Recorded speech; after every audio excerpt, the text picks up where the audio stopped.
Welcome to A1 TV Telugu news. నేను భువన. Details చూద్దాం. తెలంగాణలోని లక్షలాది మంది కార్మికులకు కాంగ్రెస్ ప్రభుత్వం శుభవార్త చెప్పింది. రాష్ట్రంలో శ్రామికుల కనీస వేతనాలకు భారీగా పెంచుతున్నట్లు ముఖ్యమంత్రి రేవంత్ రెడ్డి అధికారికంగా ప్రకటించారు. పెంచిన ఈ కొత్త వేతనాలను వచ్చే జూన్ 1 నుంచి అమల్లోకి రానున్నాయని స్పష్టం చేశారు. వేతనాల సవరణ కోసం రాష్ట్రాన్ని ప్రభుత్వం 3 జోన్లుగా విభజించింది. ఇందులో జోన్ 1 కింద మున్సిపల్ కార్పొరేషన్లు, జోన్ 2 కింద మున్సిపాలిటీలు, జోన్ 3 కింద గ్రామీణ ప్రాంతాలను చేర్చినట్లు సీఎం వెల్లడించారు.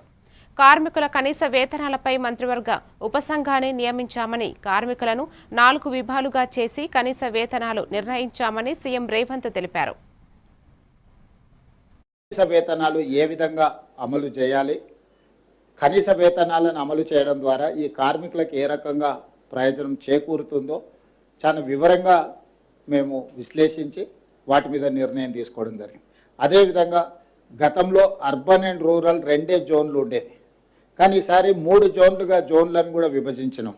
ఆ జోన్లు కూడా జోన్ 1 అంటే మున్సిపల్ కార్పొరేషన్స్, ఏ ఏరియాల కార్పొరేషన్స్ మున్సిపాలిటీస్ ఉన్నాయో అవి జోన్ 1 కింద తీసుకున్నాం. 4 రకాల కేటగిరీ కార్మికులను విభజించి స్పష్టంగా ఈరోజు ప్రభుత్వం నిర్ణయం తీసుకోవడం జరిగింది. అన్స్కిల్డ్ 12,750 రూపాయలు ఉంటే ఈరోజు మనం 16,000 రూపాయలకు జోన్ 1లో పెంచడం జరిగింది. అదేవిధంగా సెమీ స్కిల్డ్లో 13,592 రూపాయలు ఉంటే దాన్ని ఇప్పుడు 17,000 రూపాయలకు పెంచడం జరిగింది.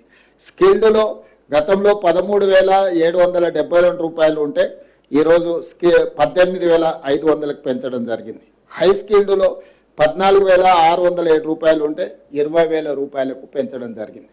అంటే ఈ వేతనాలన్నిటిని కూడా అన్ని రకాల అంచనాలను వేసుకొని, ద్రవ్యోల్బణాన్ని దృష్టి పెట్టుకొని, నిత్యావసర వస్తువుల పెరుగుదల, ఇంటి రెంట్లతో సహా అన్ని రకాల సమస్యల్ని కార్మికుల యొక్క శ్రేయస్సు కోరి రాష్ట్ర ప్రభుత్వము ఈరోజు ఈ నిర్ణయం తీసుకున్నది. ఈ నిర్ణయం ద్వారా 1,11,00,000 మంది కార్మికులకు ప్రయోజనం చేకూరుతుంది. ఇది కార్మికులకు ఒక మంచి శుభవార్త. అందుకే ఈరోజు ముఖ్యమంత్రి హోదాలో తెలంగాణ రాష్ట్రంలో ఉండే 1,11,00,000 మంది కార్మికులకు మేలు జరిగే ప్రభుత్వ నిర్ణయం నేనే స్వయంగా సహచర మంత్రితో చర్చించి ఈరోజు కార్మికులకు నేను వివరిస్తున్నాను. కార్మికులకు ఈ సందర్భంగా నేను శుభాకాంక్షలు తెలియజేస్తున్నా. ప్రభుత్వం తీసుకున్న ఈ నిర్ణయం జూన్ 1, 2026 నుండి అమలు జరుగుతుంది. బండి భగీరథ్ పై నమోదైన పోక్సో కేసులో పోలీసులు పద్ధతి ప్రకారం దర్యాప్తు చేస్తున్నారని, ఫిర్యాదు వచ్చిన వెంటనే భగీరథ్ కేసులో చర్యలు తీసుకున్నట్లు ముఖ్యమంత్రి రేవంత్ రెడ్డి అన్నారు. భగీరథ్ లొంగిపోలేదని పోలీసులు అతడిని అరెస్టు చేశారని స్పష్టం చేశారు. తనిఖీల్లో బండి భగీరథ్ దొరికాడని పోలీసులు చెప్పారని, నేను పోలీసుల మాటలనే నమ్ముతున్నానని చెప్పారు. చేస్తే వాళ్ళ పిల్లవాడిని వాళ్ళ ఇంట్లో పెట్టుకొని పోలీసులను పిలిపించి అప్పచెప్తారు.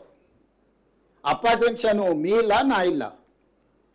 రోడ్డు మధ్యలో పోలీసులు నాకాబందీ చేసి వెహికల్స్ని చెక్ చేస్తున్నప్పుడు అప్పా జంక్షన్లో బండి భగీరథ పోలీసులకు చిక్కిండు.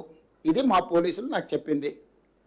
నిజంగానే అతన్ని సరెండర్ చేసేది ఉంటే అతను ఎక్కడున్నాడో అక్కడికి, ఈడ మా అబ్బాయి ఉన్నాడు, మీరు వచ్చి పోలీసులు ఇతన్ని సరెండర్ చేసుకోండి అని చెప్పిండ్రు అనుకోండి, అప్పుడు మనం సరెండర్ అనుకోవచ్చు. రోడ్డు మధ్యలో పోలీసులు అతన్ని కస్టడీలోకి తీసుకొని మేము అరెస్ట్ చేసినామని పోలీసులు చెప్తుంటే నేను పోలీసుల మాట నమ్మాలనా లేకపోతే రాజకీయ నాయకుల మాట నమ్మాలనా? మీరు చెప్పండి. నేను అనేది ఏంటంటే అతను దగ్గరుండే పంపించి ఉండొచ్చు. నేను దగ్గర ఉన్నాడా లేడా అనేది నేను గవా కాదు. అతను ఏం చెప్తే అదే నిజం. ఏంటంటే వాళ్ళిద్దరు ఒక దగ్గర ఉన్నారా లేదా, 5 రోజులు అబ్స్కాండ్ అయినప్పుడు తండ్రి కొడుకులు ఒకే ఇంట్లో ఉన్నారా లేరా, ఇది కాదు కదా. మేము చాలా సిస్టమేటిక్గా విశ్లేషించుకొని కంప్లైంట్ వచ్చిన వెంబడే ఎఫ్ఐఆర్ చేసి ఒక పద్ధతి ప్రకారం ఈరోజు ప్రభుత్వం చర్యలు తీసుకున్నది. మా చర్యల్ని ప్రజలు కానీ కోర్టు కానీ ఎవరు తప్పుపట్టలేదు. ప్రభుత్వానికి పోలీసులకు చట్టాలు ఉన్నాయి. ఫోక్సో కేసులా ఫిర్యాదు రాగానే ఎఫ్ఐఆర్ చేయాలా? 0 మీద ఎఫ్ఐఆర్ చేసినాం. ఎఫ్ఐఆర్ చేసిన తర్వాత పేరెంట్ స్టేట్మెంట్ చేసినాం. 24 అవర్స్లో అమ్మాయి స్టేట్మెంట్ రికార్డ్ చేయాలి.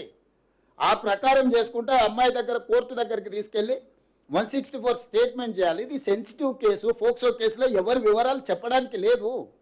వాళ్ళలాగా రోడ్డు మీద వాడు మాట్లాడితే ఆ కుటుంబాల వేదన, ఆ అమ్మాయి కుటుంబానికి ఎంత ఆవేదన ఉంటుంది.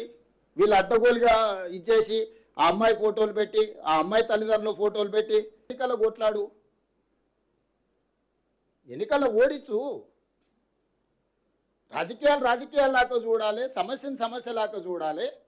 ఇది ఒక మైనర్ గర్ల్ కి సంబంధించిన ఇష్యూ. దీంట్లో ముఖ్యమంత్రి చంద్రబాబు అధ్యక్షతన తెలుగుదేశం పోలిట్ బ్యూరో సమావేశం జరిగింది. మహానాడు నిర్వహణ ప్రధాన అజెండాగా సమావేశంలో చర్చ జరిగింది. ఈ సందర్భంగా చంద్రబాబు మాట్లాడుతూ కార్యకర్తే అధినేత అనేది మహానాడులో వినిపించాలన్నారు. మహిళలకు తెలుగుదేశం ఇస్తున్న ప్రాధాన్యం మహానాడు వేదికగా అందరికీ అర్థమయ్యేలా చాటాలని సూచించారు. హైబ్రిడ్ విధానంలో నిర్వహించే మహానాడును విజయవంతం చేయాలని టీడీపీ అధినేత పిలుపునిచ్చారు. రోజు ఉదయం 9 గంటల నుంచే 2 రోజులు మహానాడు ప్రారంభిద్దామని అన్నారు. మండల స్థాయిలో నిర్వహిద్దామనే ప్రతిపాదన సమావేశంలో చర్చ జరగగా క్లస్టర్ స్థాయిలోనే నిర్వహించాలని నిర్ణయించినట్లు తెలిపారు. మహానాడులో ప్రవేశపెట్టే 19 తీర్మానాలకు పోలిట్ బ్యూరో ఆమోదం తెలిపిందన్నారు. సమయపాలన పాటించాలని ప్రతి వక్త తమకు కేటాయించిన అంశంలో నిష్ణాతుడై సమయపాలన పాటిస్తూ విషయం సూటిగా చెప్పాలని ఆదేశించారు. మహానాడులో ప్రవేశపెట్టే తీర్మానాలపై సీఎం చంద్రబాబు పలు సూచనలు చేశారు.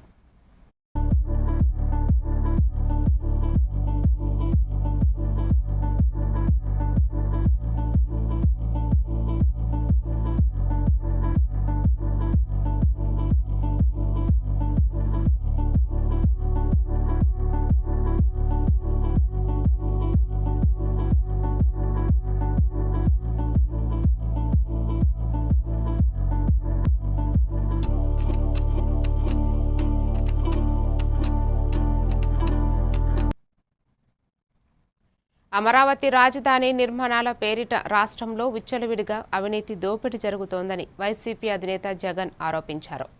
ఆంధ్రప్రదేశ్ ముఖ్యమంత్రి చంద్రబాబు లక్ష్యంగా వైఎస్ఆర్ కాంగ్రెస్ పార్టీ అధినేత జగన్ తాడేపల్లిలోని పార్టీ కేంద్ర కార్యాలయంలో నిర్వహించిన ప్రెస్ మీట్లో తీవ్ర స్థాయిలో ధ్వజమెత్తారు. రాష్ట్ర భవిష్యత్తును ఆలోచించే తాము అన్ని వసతులు ఉన్న మావిగన్ను ప్రత్యామ్నాయ రాజధానిగా ప్రతిపాదించామని, దీనికి ప్రజలు మద్దతు కూడా లభించిందని చెప్పారు. ప్రజలను తాను వెన్నుపోట్లను పొడుస్తూనే ఉన్నాడు. రాష్ట్రంలో విచ్చలవిడిగా అవినీతి దోపిడీ జరుగుతూనే ఉంది. వీటి అన్నిటి నేపథ్యంలో చంద్రబాబు నాయుడు చేస్తూ ఉన్న రాజకీయాలు ఏమిటి అని అంటే డైవర్షన్ పాలిటిక్స్. ఏ విషయంలో అయినా కూడా ఎవరైనా గట్టిగా తనను ప్రశ్నించే అంశం ఏదైనా బయటకు వస్తే వెంటనే ఆ టాపిక్ డైవర్ట్ చేసేందుకు వైఎస్ఆర్ కాంగ్రెస్ పార్టీ మీద, నా మీద ఇలా ఒక అడ్డగోలుగా ఆరోపణలు చేయడం, టాపిక్ను డైవర్ట్ చేయడం, ఇది మనం అంతా కూడా ఈ 2 ఏళ్లుగా జరుగుతూ ఉన్న script to screen play cinema చూస్తూనే ఉన్నాం. ఈ మధ్యకాలంలో చంద్రబాబు నాయుడు గారికి ఒక అంశం మీద ప్రస్తావన వస్తే చాలు ఆయన బీపీ పెరుగుతూ ఉంది. పొరపాటున చంద్రబాబు నాయుడు గారికి ఎవరైనా కూడా నిద్రలో అంతగా ఆయనకు మావిగన్ అనే పేరు వింటే బీపీ పెరుగుతూ ఉంది. ఎప్పుడైనా మీరైనా పొరపాటున అనండి, ఎప్పుడైనా మావిగన్ గురించి మీ కమెంట్స్ ఏంటి సార్ అని. గుండె ఆగిపోకపోతే అదృష్టము, మిమ్మల్ని తిట్టకపోతే, వెంటనే మీ మీద బ్లాస్ట్ చేయకపోతే నిజంగా మీరంతా కరెక్ట్గా ఏ మేరకు అసెస్ చేస్తున్నారు చంద్రబాబు నాయుడు అని మీరే చెప్పగలుగుతారు. మాజీ ప్రధానమంత్రి రాజీవ్ గాంధీ వర్ధంతి సందర్భంగా ట్యాంకు బండ్ వద్ద ఆ మహనీయుడి విగ్రహానికి తెలంగాణ ముఖ్యమంత్రి రేవంత్ రెడ్డి నివాళులు అర్పించారు. ఈ సందర్భంగా సీఎం మాట్లాడుతూ దేశానికి సాంకేతికతను పరిచయం చేసిన, ప్రపంచంలోనే గుర్తింపు తెచ్చిన మహనీయుడు రాజీవ్ గాంధీ అని కొనియాడారు.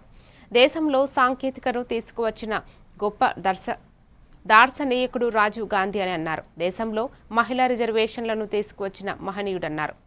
సరళీకృత విధానాలతో దేశాన్ని అభివృద్ధి పథంలో తీసుకువెళ్లిన గొప్ప దార్శనికుడు రాజీవ్ గాంధీ అని చెప్పుకొచ్చారు.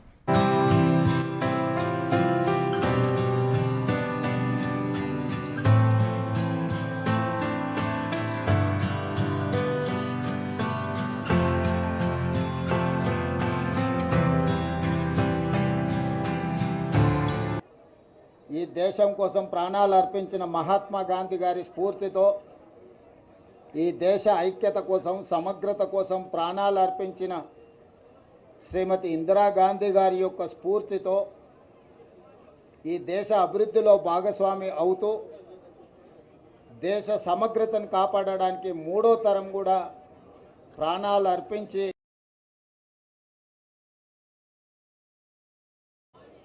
రాజీవ్ గాంధీ గారు, ఈరోజు మనం రాజీవ్ గాంధీ గారి వర్ధంతి జరుపుకుంటున్నాం.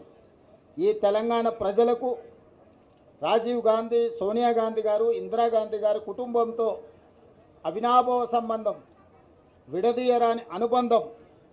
ఒక కుటుంబానికి ఉన్న అనుబంధానికంటే ఒక గొప్ప అనుబంధం ఈరోజు గాంధీ కుటుంబానికి, తెలంగాణ 4 కోట్ల ప్రజలకు పెనవేసుకున్నది. తెలంగాణ ప్రజలు, తెలంగాణ రాష్ట్రం ఉన్నంతకాలం గాంధీ కుటుంబాన్ని స్మరించుకుంటూ ఆ కుటుంబం, ఈ ప్రాంతం, ఈ ప్రజల కోసం చేసిన సేవలని గుర్తు చేసుకోవాల్సిన బాధ్యత ప్రతి ఒక్కరి మీద ఉన్నది. అందుకే ఈనాడు మేమందరం రాజీవ్ గాంధీ గారికి ఘనమైన నివాళులు అర్పించి రాష్ట్ర అభివృద్ధిలో వారి స్ఫూర్తితో ముందుకు వెళ్తాం.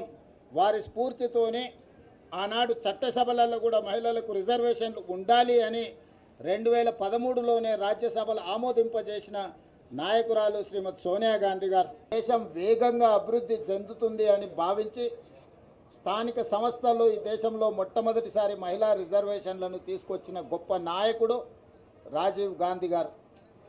ఎన్నో సరళీకృత విధానాలను ముందుకు తీసుకువెళ్లాలని ఈ దేశంలో మాజీ ప్రధాని రాజీవ్ గాంధీ వర్ధంతి సందర్భంగా వరంగల్ ఎంజీఎం సెంటర్లో రాజీవ్ విగ్రహానికి కాంగ్రెస్ నాయకులు ఘన నివాళులు అర్పించారు. ఈ కార్యక్రమానికి జిల్లా కాంగ్రెస్ అధ్యక్షుడు ఎండి ఆయుబ్ నేతృత్వంలో వహించగా మాజీ ఎమ్మెల్సీ పుల్ల పద్మావతి తదితరులు పాల్గొన్నారు. రాజీవ్ గాంధీ దేశ అభివృద్ధికి, సాంకేతిక రంగానికి పునాదులు వేసిన నాయకుడని నేతలు కొనియాడారు.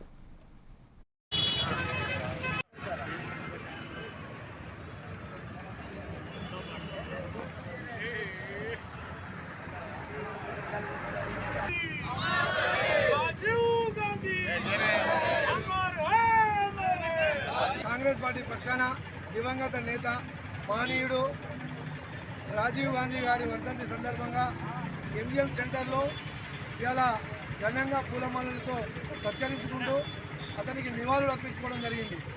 నిజంగా కూడా అలాంటి మహనీయునికి నివాళులు అర్పించడం మా జన్మను అదృష్టంగా భావిస్తూ ఉన్నాం. ఎందుకంటే ఇవాళ భారతదేశాన్ని, పార్టీలకు అతీతంగా భారతదేశాన్ని ప్రపంచ పటంలో అగ్రగామిగా నిలబెట్టిన మహనీయుడు రాజీవ్ గాంధీ గారు.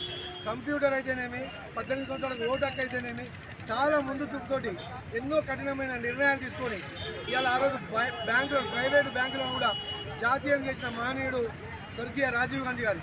అలాంటి ఒక మహనీయునికి ఇలా పూలతో సత్కరించుకుంటూ అతను ఏదైతే సన్మార్గంలో నడిచి భారతదేశ అభివృద్ధికి పాటుపడ్డాడో మేము కూడా కాంగ్రెస్ పార్టీ కార్యకర్తలుగా అతను సూచించిన మార్గాన్ని ఎన్నుకొని భారతదేశాన్ని అగ్రగామిలో ఉంచుట్లో కాంగ్రెస్ పార్టీ ఏదైతే ప్రజలతో ఎన్నుకున్న ప్రజాప్రభుత్వం తీసుకున్న నిర్ణయాలకు అనుగుణంగా మేము కూడా పాటుపడుతూ దేశాన్ని.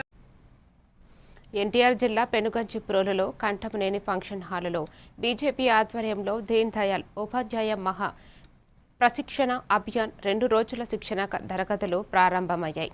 ఈ కార్యక్రమానికి మంత్రి సత్యకుమార్ యాదవ్ ముఖ్య అతిథిగా హాజరై బీజేపీ సిద్ధాంతాలు, విలువలతో కూడిన రాజకీయాలను వివరించారు. అనంతరం ఆయన మీడియాతో మాట్లాడుతూ ప్రతిపక్షాలపై విమర్శలు చేశారు. ఈ కార్యక్రమంలో పార్టీ శ్రేణులు, నాయకులు పాల్గొన్నారు.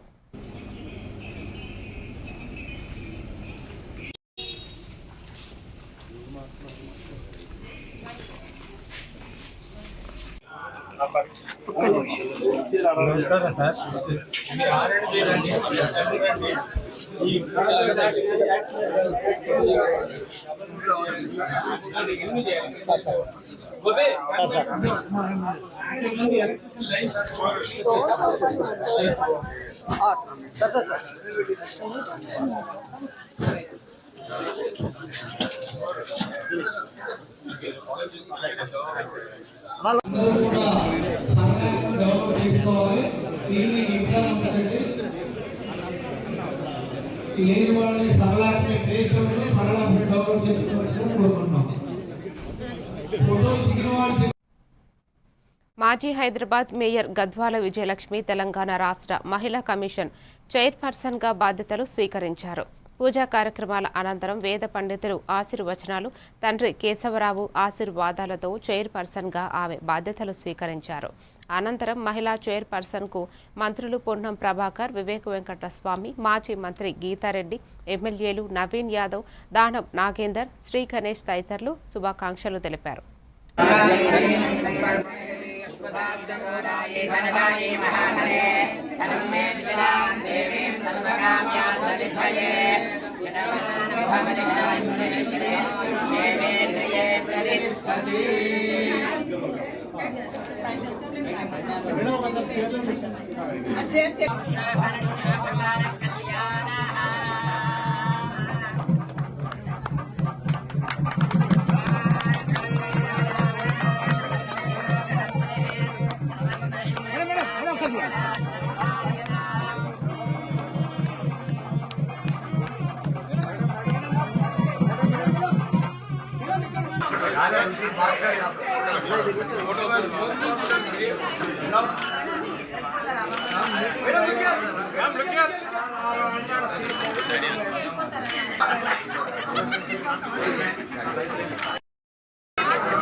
అది ఉందా విజయ్ పంపిస్తాం. మేడం లుకే మేడం ఇక్కడ చూడండి మేడం ఇక్కడ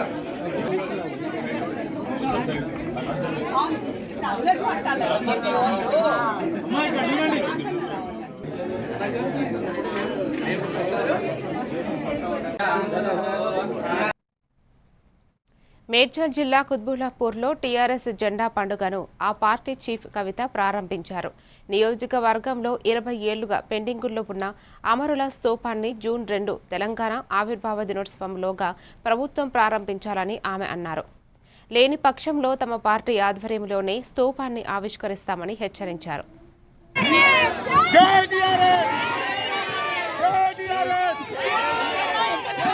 మనస్ఫూర్తిగా ధన్యవాదాలు తెలియజేస్తూ మరి టీఆర్ఎస్ తరఫున మేము డిమాండ్ చేస్తూ వచ్చినాం. జూన్ 2వ తారీఖు లోపల ఉద్యమకారులకు సంబంధించి ఖచ్చితంగా ప్రభుత్వం నుంచి ప్రకటన రావాలి. మీరు కమిటీలు వేసి కాలయాపన చేస్తే కుదరదు, ప్రకటన రావాల్సిందే. 2వ తారీఖు నాడు ముఖ్యమంత్రి గారు జెండా ఎగరేసినప్పుడు గోల్కొండ కిలా మీద 250 గజాలు ఎక్కడ ఇస్తున్నారు, ఎట్లా ఇస్తున్నారు స్పష్టత ఇవ్వాల్సిందే. ఎంతమందికి పెన్షన్ ఇస్తున్నారో స్పష్టత ఇవ్వాల్సిందే. అదేవిధంగా స్కూల్ స్టార్ట్ అయ్యే లోపల ఫీజులు పెంచబోమనేటటువంటి జీవో కూడా ఇవ్వాలని డిమాండ్ చేసినాం. విపరీతంగా ఫీజులు పెరిగి అందరూ ఇబ్బందులు పడుతూ ఉన్నారు కాబట్టి ప్రభుత్వం ఆ జీవో వెంటనే రిలీజ్ చేయాలని చెప్పి మేము డిమాండ్ చేస్తూ ఉన్నాం. మొత్తం ఇవాళ 50 మంది తెలంగాణ రైతాంగం అంతా కూడా ఇబ్బంది పడుతున్నా కూడా కనీసం ప్రభుత్వం ఎక్కడ వరి కొనకుండా, వడ్లు కొనకుండా, జొన్నలు కొనకుండా, మొక్కజొన్నలు కొనకుండా రైతులు ఇబ్బంది పెడతా ఉంది. రైతుల పక్షాన అందరూ టీఆర్ఎస్ పార్టీలో ఉన్నటువంటి నాయకులు, సైన్యం అంతా కూడా చేస్తా ఉన్నాను. మరి ఇంత పెద్ద ఎత్తున ఈ సభకు హాజరైనటువంటి కుత్బుల్లాపూర్ నియోజకవర్గ ప్రజలకు విజ్ఞప్తి చేస్తున్నా, మొదటి తెలంగాణ రక్షణ సేన జెండా మీ దగ్గరే ఎగిరింది. మరి కుత్బుల్లాపూర్ని శుభ సూచకంగా భావించి మేము మొదటి కార్యక్రమానికి మహాదేవ్పూర్ మండలం కాళేశ్వరంలోని త్రివేణి సంగమం వద్ద సరస్వతి నది ఆంధ్య పుష్కరాలు ప్రారంభమయ్యాయి. గురువారం తెల్లవారుజామున 5:43 కంచి పీఠాధిపతి శంకర విజయేంద్ర సరస్వతి తొలి పుష్కర స్నానం ఆచరించి ఆ పుష్కరాలను ప్రారంభించారు. మంత్రులు శ్రీధర్ బాబు, కొండా సురేఖ, పలువురు ప్రజాప్రతినిధులతో పాటు ఉన్నతాధికారులు నదిలో పుణ్యస్నానం ఆచరించారు. ఈ పుష్కరాల్లో పాల్గొనేందుకు భారీగా భక్తులు తరలివస్తున్నారు. భక్తులకు ఎలాంటి అసౌకర్యం కలగకుండా తెలంగాణ దేవాదాయ శాఖ అన్ని ఏర్పాట్లు చేసింది. మే 21 నుంచి జూన్ 1వ తేదీ వరకు మొత్తం 12 రోజుల పాటు ఈ అంత్య పుష్కరాలు జరగనున్నాయి.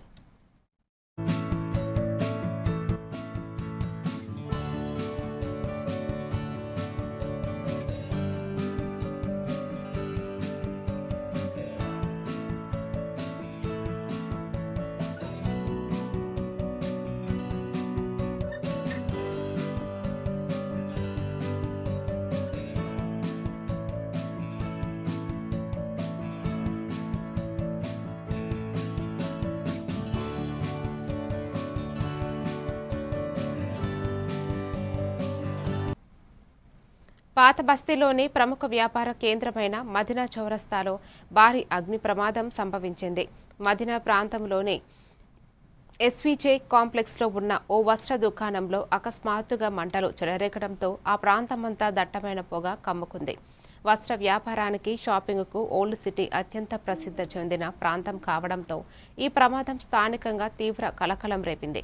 దుకాణంలో భారీగా ఉన్న బట్టలు స్టాక్ కారణంగా మంటలు క్షణాల్లోనే ఉధృతం రూపం దాల్చాయి. అగ్ని కీలకలు ఎంతకీ అదుపులోకి రాకపోవడంతో ఆ ప్రాంతమంతా దట్టమైన పొగలు కమ్ముకున్నాయి. ప్రమాదం సమాచారం అందిన వెంటనే అగ్నిమాపక సిబ్బంది 8 ఫైర్ ఇంజన్లతో ఘటనా స్థలానికి చేరుకుని సహాయక చర్యలు చేపట్టారు.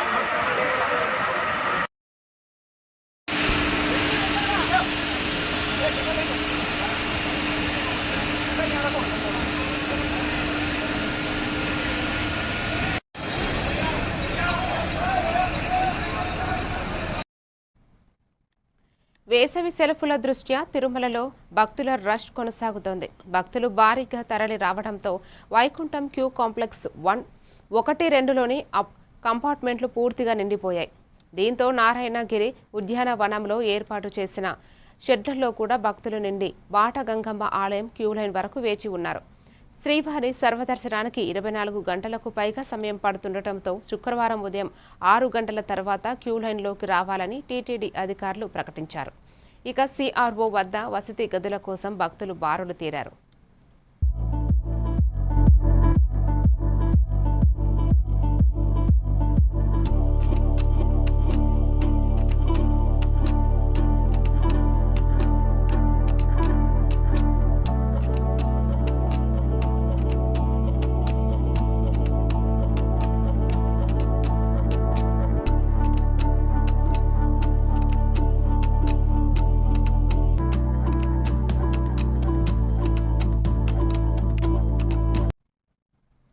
శ్రీశైలం శ్రీ బ్రహ్మరాంబ మల్లికార్జున స్వామిని విద్యుత్ శాఖ మంత్రి గొట్టిపాటి రవికుమార్, గిద్దలూరు ఎమ్మెల్యే అశోక్ రెడ్డి స్వామివారిని దర్శించుకున్నారు.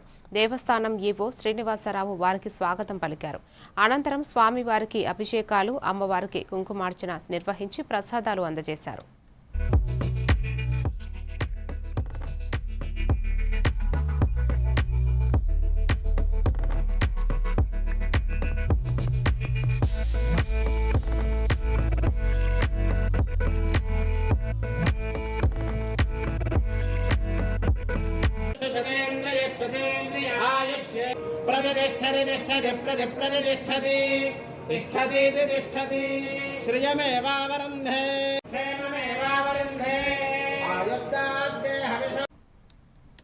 తమిళనాడు ముఖ్యమంత్రి టీవీకే పార్టీ అధినేత విజయ్ తన కేబినెట్ను విస్తరించారు.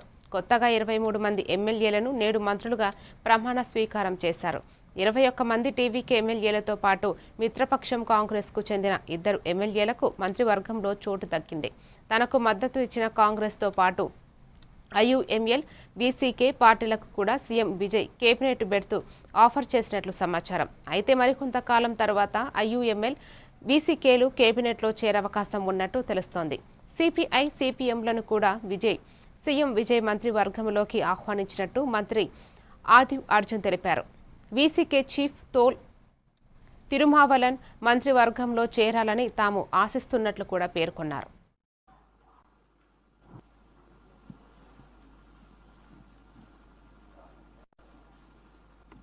விஜயலட்சுமி என்னும் நான் தமிழ்நாட்டு அரசின் அமைச்சர் என்ற முறையில் எனது கவனத்திற்குள்ளாவதும் சட்டத்திற்கும் இணங்க அச்சமும் ஒருதலை சார்புமின்றி விருப்பு வெறுப்பை விலக்கி பல திறப்பட்ட மக்கள் அனைவருக்கும் நேர்மையானதை செய்வேன் என்றும் ஆண்டவன் மீது ஆணையிட்டு உறுதிமொழிகிறேன். நான் பே விஸ்வநாதன் எனும் நான் தமிழ்நாட்டு அரசின் அமைச்சர் என்ற முறையில் எனது கவனத்துக்குள்ளாவது మరిన్ని అప్డేట్స్తో మళ్ళీ కలుద్దాం. Keep watching A1 TV Telugu news.